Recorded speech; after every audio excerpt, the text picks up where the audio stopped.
Okay, I'm not gonna necessarily use this a lot today, but I don't know if you've ever heard of a mortgage payment calculator. So if you scan that QR code, it will actually take you to one that I really like. So let me see if it works. Didn't work on the iPad.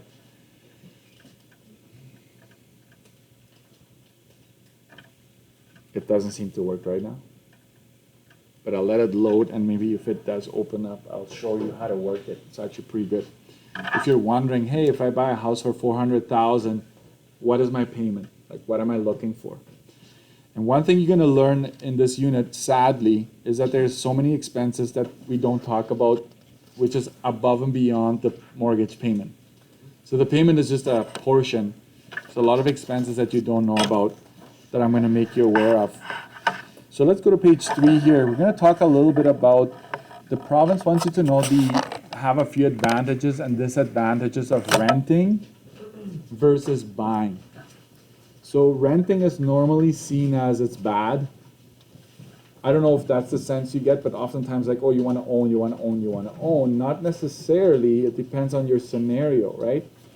Renting, honestly, whatever you pay in rent, that's probably how much you would pay in bills alone if you owned a home, right? So you're only paying the bills, essentially, of a home. So a homeowner has to pay that and upkeep and taxes and all of that.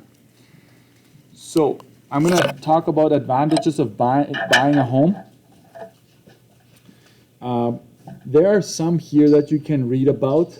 I will just give you bullet form answers at the bottom, because let's face it, that's all you guys want, right? You want to get the meat and potatoes of the advantages here. Just give me what we need to know. Yeah, so here it is. Some advantages, and I would have 2 or 3 of these on my study sheet.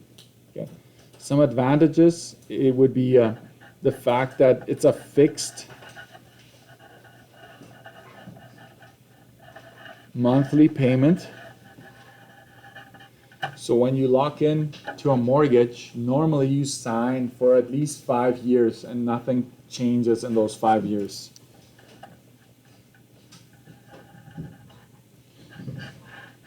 And another advantage of owning a home is you build what we call equity. That is huge, right?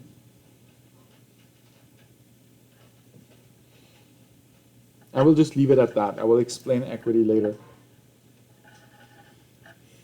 This is big for a lot of us. You may own your pets, right? A lot of apartment blocks do not allow pets. Okay, I used to live in a block where I wasn't even allowed a fish. I wanted to get my kids at least something. Nope, can't have a fish. I'm like, okay. I got one anyways. Don't tell my landlord.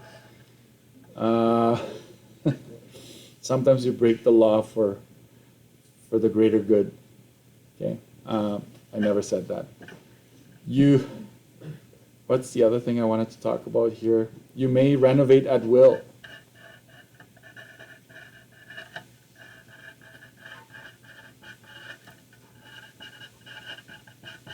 You don't need the landlord's permission to repaint a room. You can move walls, you can take down walls, you can do whatever you want. You don't need to ask for permission. So that's a big pro for a lot. You can borrow money towards a house, towards your home. Because your home is what we call a collateral. It stands against the debt So if you're wondering why your parents all of a sudden can buy like nice cars, it's because they probably own significant portion of the home already. So when they go to the bank and say, hey, I want a loan, they're like, oh, you've got a $300,000 house. You only owe us $150,000. Sure, take whatever you want. Buy whatever you want. We know your house. We will get your house if you don't pay us back. How about that? That's literally how it goes. We'll get your house to get that money back. So banks love that. It gives them a lot of security. This one here is dependent on the situation, but you may have a yard and therefore more privacy if buying a home. If buying a home, because you can buy a condo, right? Condominium, which is basically an apartment, but you own it, and then you're just in a block. You don't have a yard. Okay, so you have to read carefully to use these. But any of these could be an advantage of buying, right? Advantage of buying, essentially. Could be home, condo, doesn't matter. You're buying. All right. On the flip side, what are the advantages of renting? So that's going to be on page 4.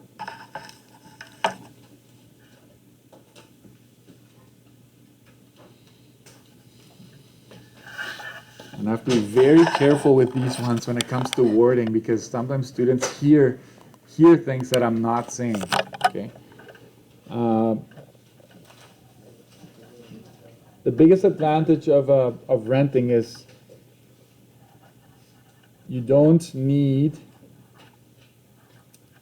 a large down payment.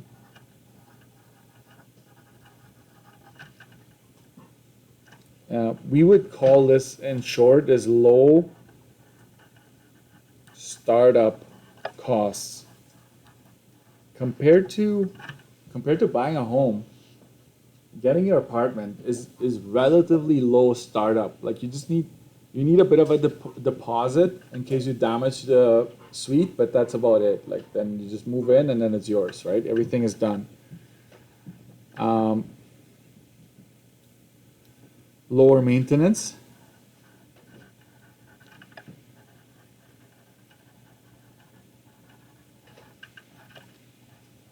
Landlord takes care of major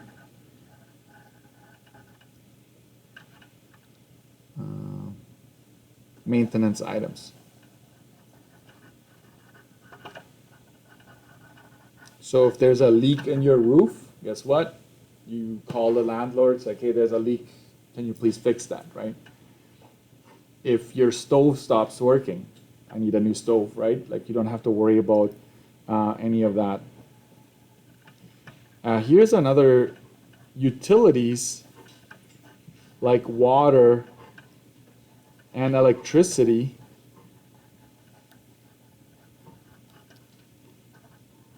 are usually included. Sometimes even internet. Nowadays they even offer you like free internet, which is huge, right? That saves you $50-$60 a month or more. Like if you're a gamer, you know you're paying more than that, right? Like you need the high speed. It is much easier to relocate.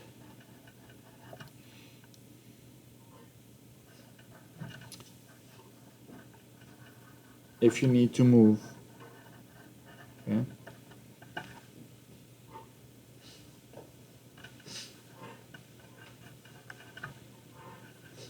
You may live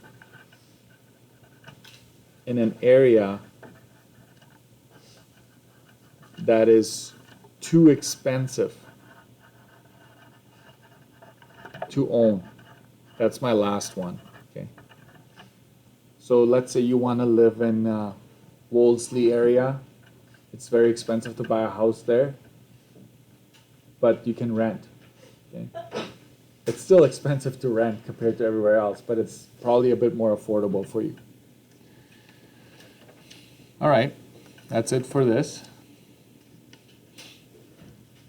Let's talk about, I'm going to give it an honest shot to explain to you what equity means. So page 7, And what are we skipping there? If you want to read through it, like the advantages and disadvantages of buying and renting, you can do that as well. So here's what equity is.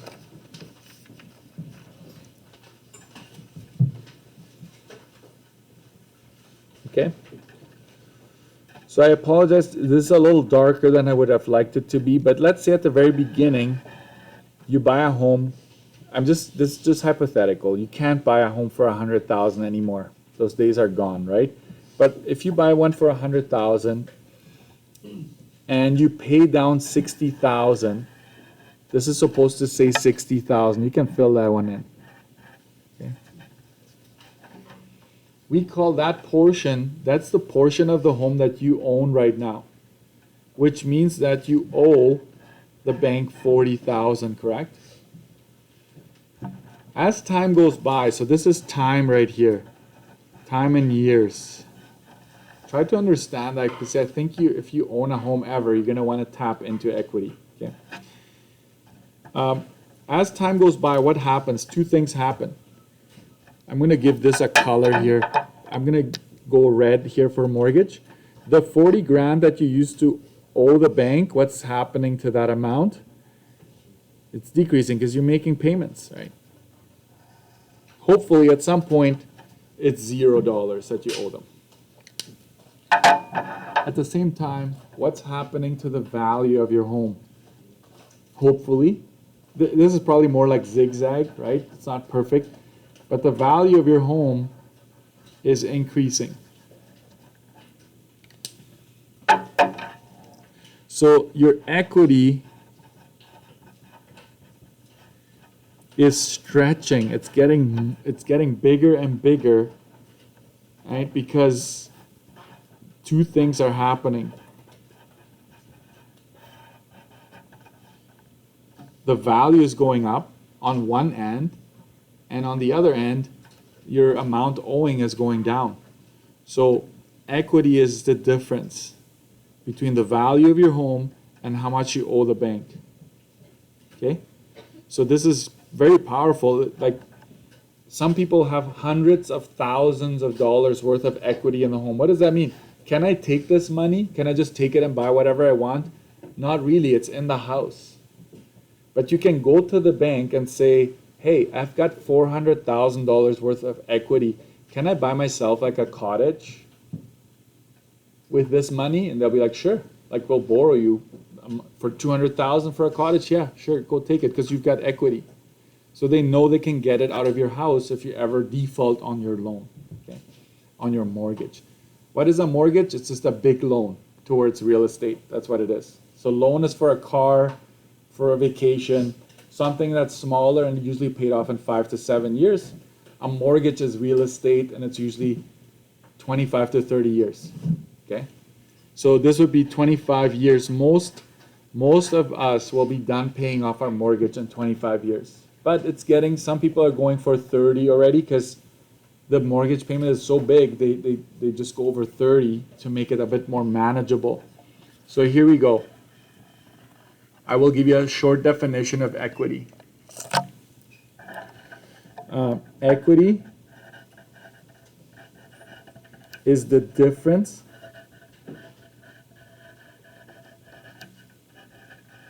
between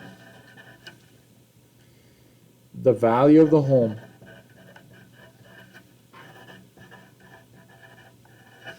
and the amount owing. That's basically what it is. It's the difference between the value of the home and how much you still owe.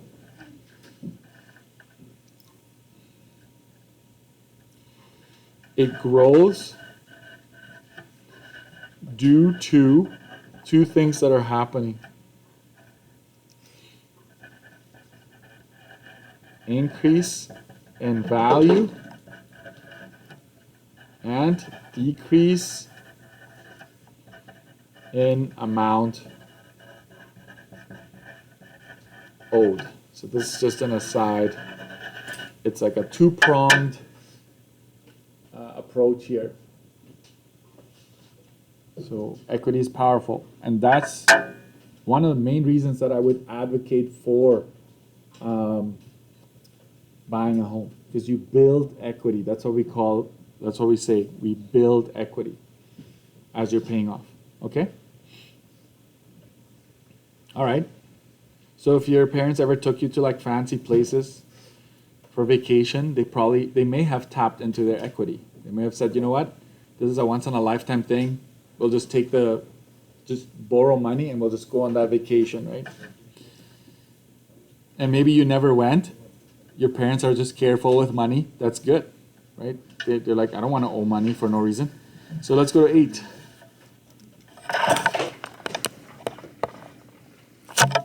And I wish this would be, like my idea was like this should be a colored, but there's a divide here. There's something that we call, and I'm gonna stop after this, like you don't need to learn any more fancy terms, like, but home equity line of credit, it's called this, like if you ever go and sign papers, home equity line of credit. What does that mean? Anybody ever heard of the word line of credit? You know what a line of credit is? It's basically, I have a line of credit, like an account in my bank. I can go buy whatever I want and use my line of credit, like I have like, I think 30 grand just sitting there that I can use it anytime. And it's because I have equity in my home. So they're like, hey, spend 30 grand anytime you want. We know we have it in your equity, okay? So you get a lower interest rate. It's a pretty sweet deal, but you shouldn't be using it just like that. And then there's something called home equity loan. This is just that, okay? Home equity loan. What's the difference between a line of credit and a loan? A loan is where you actually set up specific payments. Like you're like, hey, I want to pay this off in 5 years. This is your monthly payment. A line of credit, you don't need to make payments. You can actually just let it accumulate interest and not really pay it off. I wouldn't recommend that, but that's the difference between the two. Now you've heard it, you can't unhear it, and hopefully it helped you. Let's go to 10. This is where the math comes in, so we'll actually do some math today. It's actually not bad. This one, can I just tell you a little secret? It seems like this is like the opener of an exam, like Gdsr. What is Gdsr? It has to do with mortgage affordability. Right now, you should have a home finance section dedicated on your study sheet, and Gdsr should definitely be under it. Okay?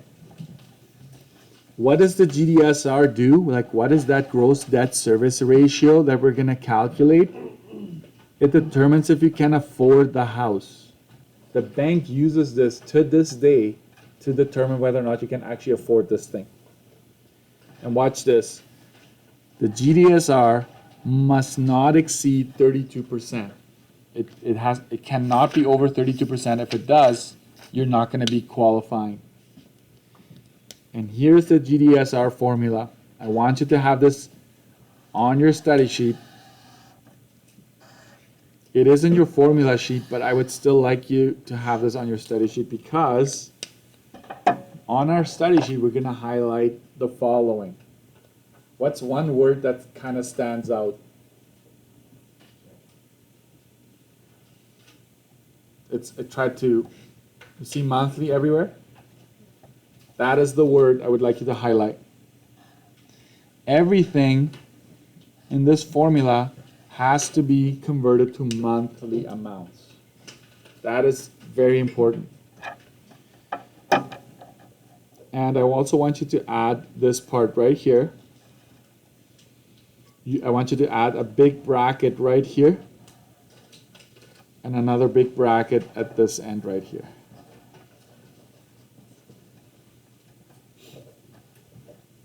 I want you to understand this.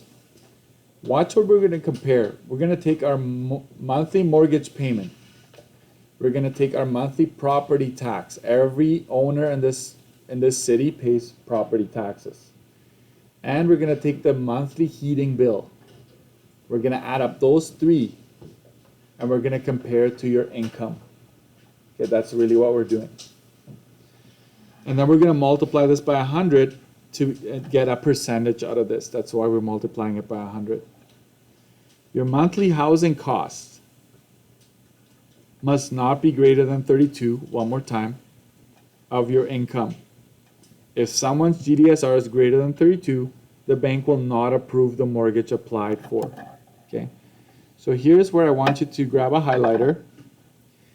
Think of your income, think of your gross income as the 100% of this pie. That's what you take, that's what you get paid.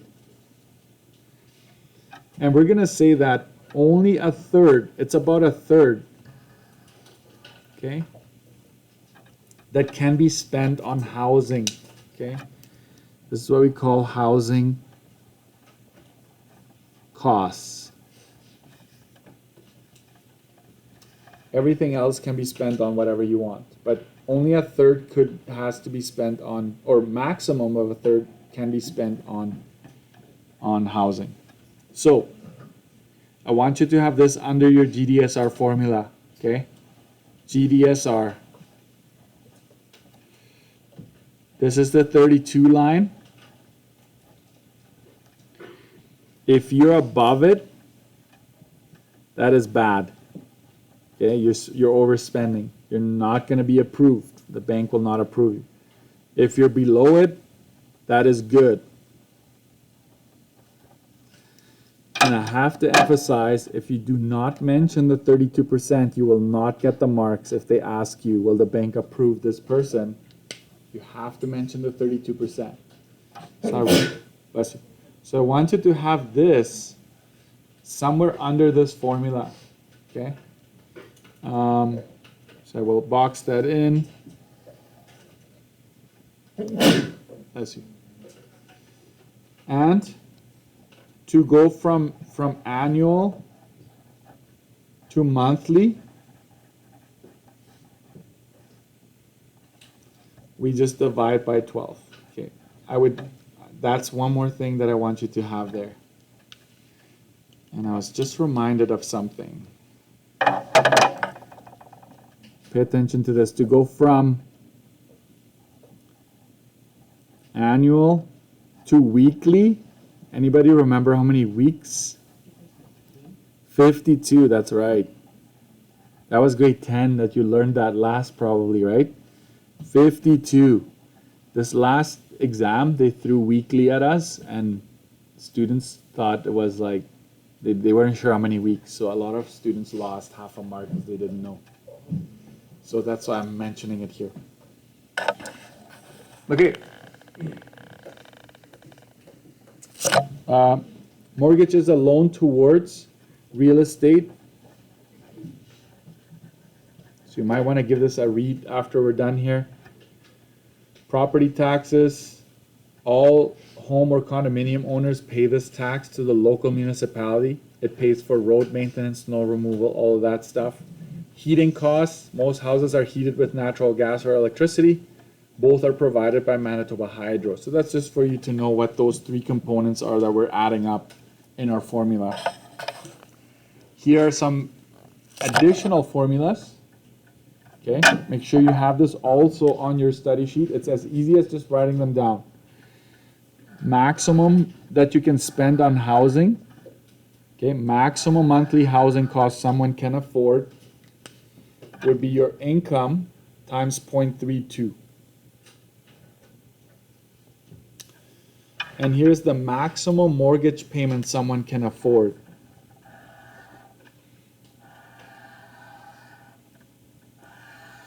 Have that written down as well.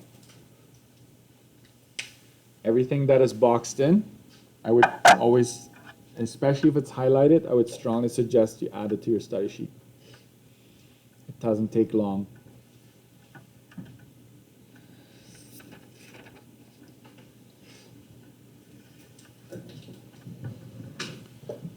And here are some examples. Page 11.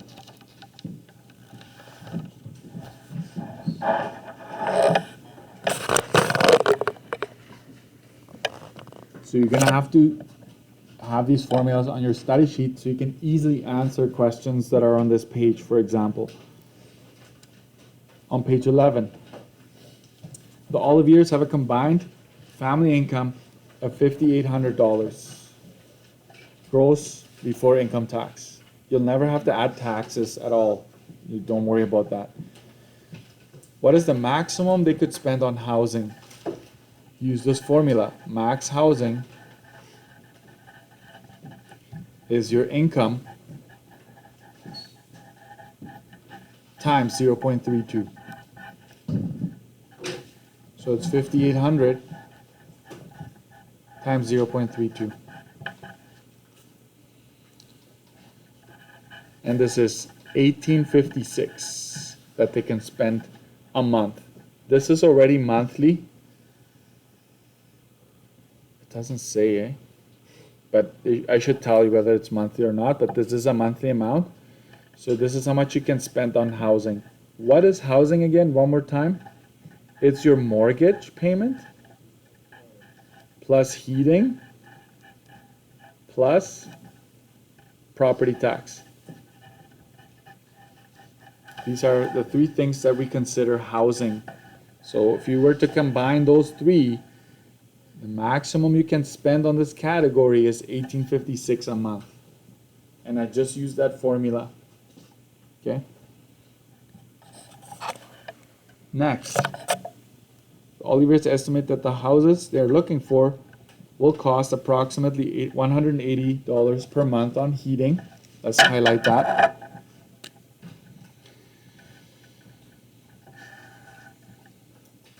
And that property taxes will be approximately $3,800 per year. Calculate the maximum monthly mortgage payment you can afford. This right here, you should not like that it's per year. We're going to divide that by 12. So take your calculator. Just go 3,800 divided by 12. That is the equivalent of $316.67 per month. Tackle that right away. So maximum monthly mortgage payment. Yeah. Watch this, guys. I'm just going to go back real quick. We're using this formula right here that says maximum mortgage payment. It says to multiply monthly income by 0.32. That's this part right here. We're doing that again. Minus monthly heating, minus monthly property taxes. So we're going to do that. Maximum mortgage. I already figured out the 5,800 times 32, but I'm going to pretend like we didn't do that before. I'm just going to copy that number later on. Minus $180 per month on heating, minus $316.67 on property taxes. So this part is $1,856 minus $180 minus $316.67. When you do that, you find out that it's this much per month that you can actually spend on your mortgage. So we take away the other two components from your maximum allowed on housing to figure out that part.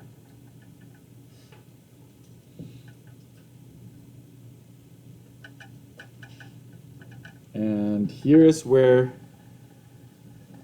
this is the main part right here, the most common question or type of question is right here.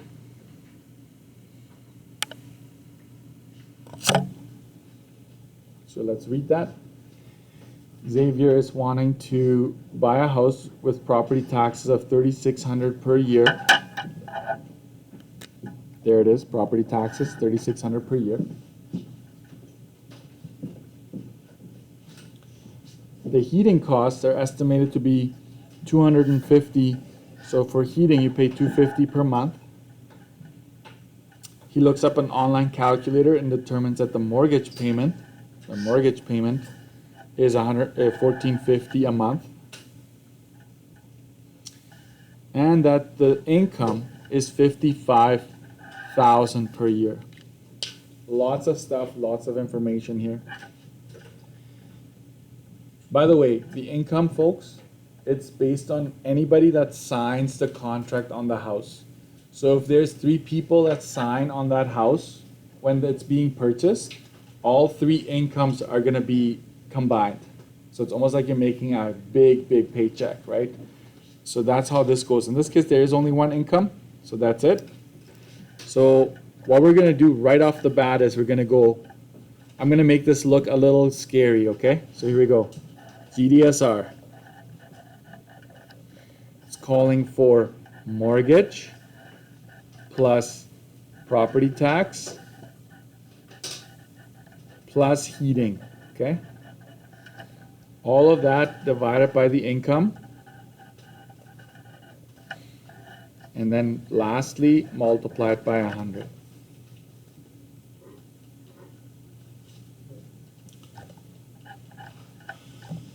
What do all these amounts have to be in?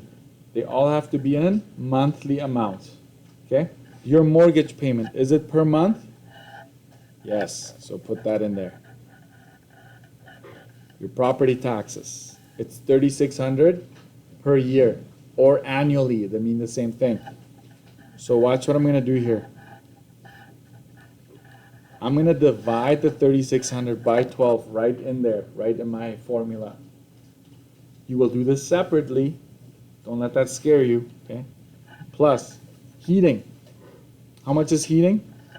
$250 per month, so we get to keep it as is. All of that is going to be divided by, what's the income? $55,000 divided by 12. And I know this looks scary, but trust me, we'll clean it up just in time. So let's do that. 1450 plus, you take the 3,600 and you divide it by 12, and in this case it's an exact value, so it's 300 plus 250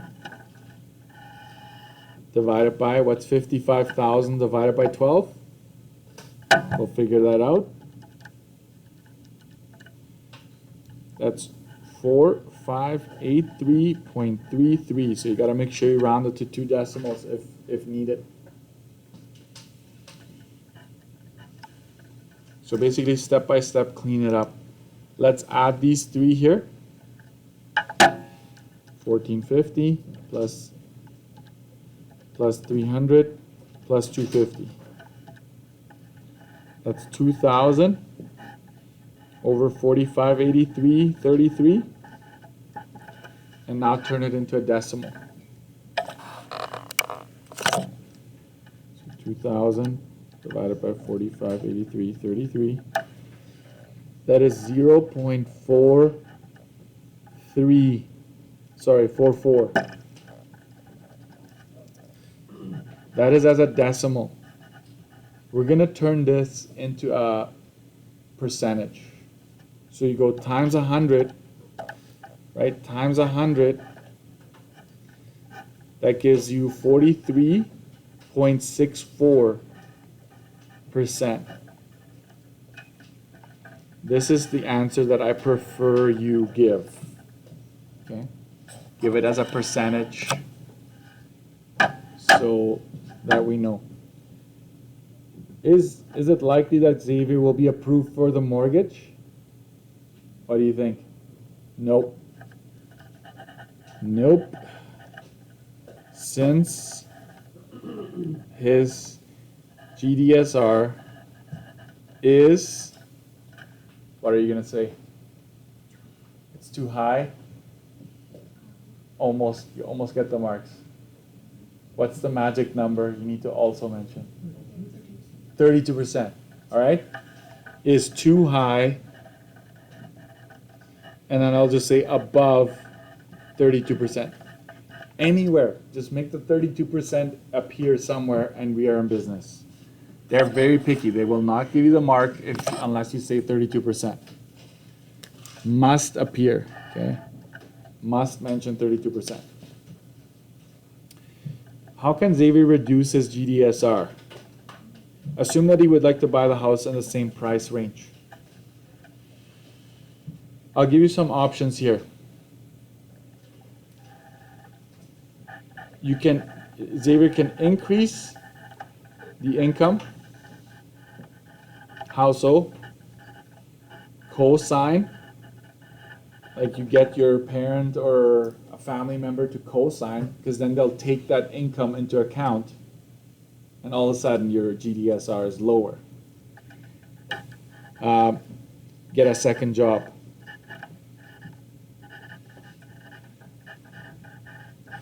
However, can you just go get a second job today and the bank will be like, oh yeah, you make more now? No. They will want to see at least 6 months or a year of steady paychecks for them to actually buy it that you have a higher income. Next is you can negotiate a lower interest rate. Why would that help you? What will that lower if you have a lower interest rate? Lowers your mortgage. Mortgage payment. That's another way you can do that. One last way is lengthen the term of the mortgage.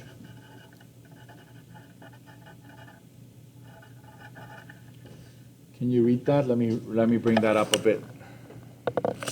Lengthen the term of the mortgage, because this will also reduces your payment. Okay? If you take longer to pay it off, it will also bring down your payment. So these are the three main ways to do it. So you can say increase the income by getting a cosigner, or increase the income by getting a second job, negotiate a lower interest rate, lengthen the term of your mortgage. All right.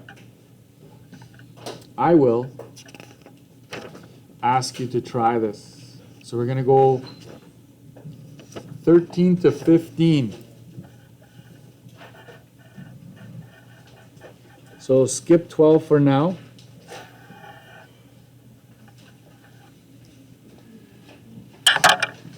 I'm just going to check. I think I tried to change one to weekly. There's semi-monthly.